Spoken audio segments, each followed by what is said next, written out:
aside and of your colleagues, things like that, a text or an email or something you may have sent them, that you're paying it forward to others, because asking them to do the same is how we get this multiplier effect. So really, make sure that you're carrying what we've got and bringing it forward. I just wanted to also just make one small announcement, just so you're aware. We've had like, probably 50 or so faculty has been involved with this. And I want to say thank you for all the faculty that have been here, but also make people aware of this. You're not spending, 10, 15 minutes on the part giving people's files, so how do we know who they are?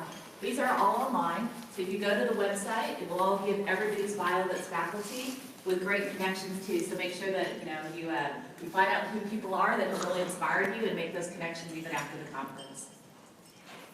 And their Twitter handle is on there too, if you want to invite on that.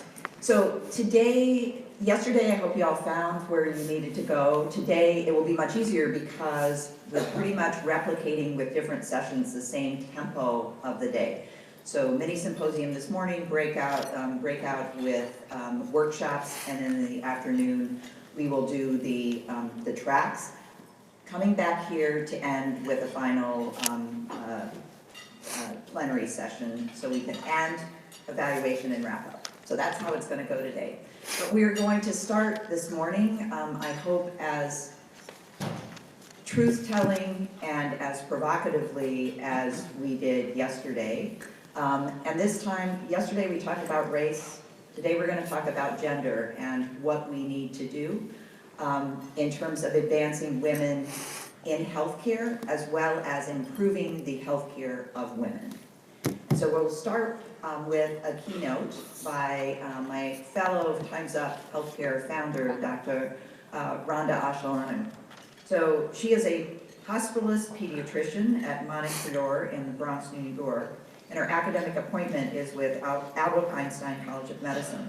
So she does diversity work as part of her work. She's vice chair for education and co-director of a LEAD program, which is Leadership, Engagement, and Diversity.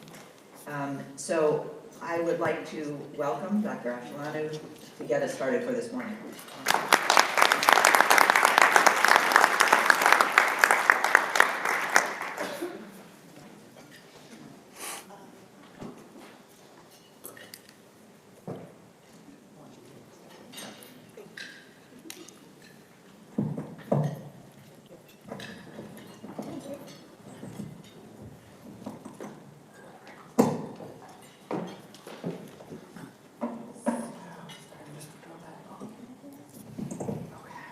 Good morning, everyone. Can you all hear me? Yeah.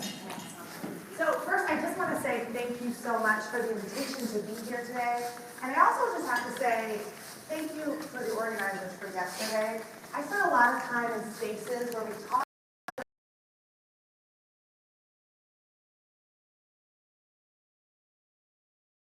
after those conversations, because it just feels like I'm talking to people who either are preaching to the choir or I feel like I'm preaching to a wall. And yesterday at this conference, I really felt like everybody in this room is solution-focused and action-oriented and really wants to make a difference in a really meaningful way. And I'll be honest, that's the first time I've ever felt that all day at a conference, so thank you so much to the organizers. I think you guys are doing a fabulous job. I really hope this conference gets doubled and tripled and that everybody has to be here at some point at the Mayor Clinic. So thank you again. If we should do this next So yesterday we heard about the power of stories. So I'm going to start with a story education. and then go from there to tell you about Time's Up Healthcare and how time is up in healthcare. Education has one too. So tick-tock, tick-tock.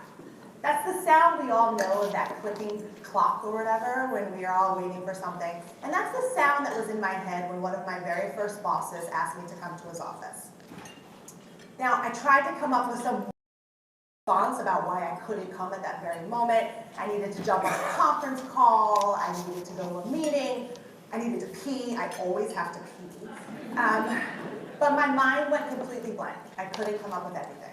So as I got up out of my desk to go with him to his office, I thought in my head, how many seconds before he says something inappropriate yet again? How many more minutes that I have to stay in his office? How many more years is he going to be my boss? So we proceeded to go into his office, And the ticking got really loud and deafening as he put his hand on the office door and he closed the office door behind me. And I thought in my head, why are you closing the door for what's going to be a really quick question, as you said? So he proceeds to tell me that he loves black women, especially black women with long legs. I glanced down at what I had on that day, and of course, I had on a skirt, and it went through my head all the reasons why I was bringing this on myself. Why did you wear a skirt that day? How often are you going to do this to yourself? I also thought, again, get out of there. Like, you can run, you can walk away, you can make up something. But in my head, I didn't feel like I could because he was my boss. And what was that going to do for my career? He then proceeded to lay his hand on my leg and tell me how much fun it would be if I went to his apartment so he can teach me about my career or help me with my career. And it was at that point that my mind went, again, completely blank. And I did this stupid little chuckle thing, like I laugh when I get really, really nervous. And I chuckled, and I was afraid that that to him was going to be the invitation to keep going. And just then the next sound happened. And it was his assistant buzzing him, telling him that he had an urgent call. Now, to this day, I have no idea if he actually had a call. I don't know if his assistant actually saw my eyes when I walked past her to go into his office, and she knew actually what was potentially going to happen. But I used it as my opportunity to get out of his office, to never go back in there alone again, no matter what he was going to do for my career. In 2018, the National Academies of Science, Engineering, and Medicine released a report on sexual harassment of women in those particular areas of science, engineering, and medicine. It's a 313-page report, chock full of disturbing findings, to say the least. And a lot of conclusions have been drawn about this report, and I want to draw your attention to a few of those. First, we all think we know what sexual harassment means. We know it as the unwanted sexual attention and the sexual coercion. And that is true. That is sexual harassment. But sexual harassment is also gender harassment. It's those unwanted verbal and nonverbal behaviors that convey hostility, that treat you like an object, that make you feel othered. And if you guys had to guess of the 3 types of sexual harassment, which ones we experience most commonly, which of the 3 do you think it is? Gender harassment, exactly. So the report makes it really, really clear that all of these are important. And it is not fair to actually decrease the significance and the importance of the less egregious ones.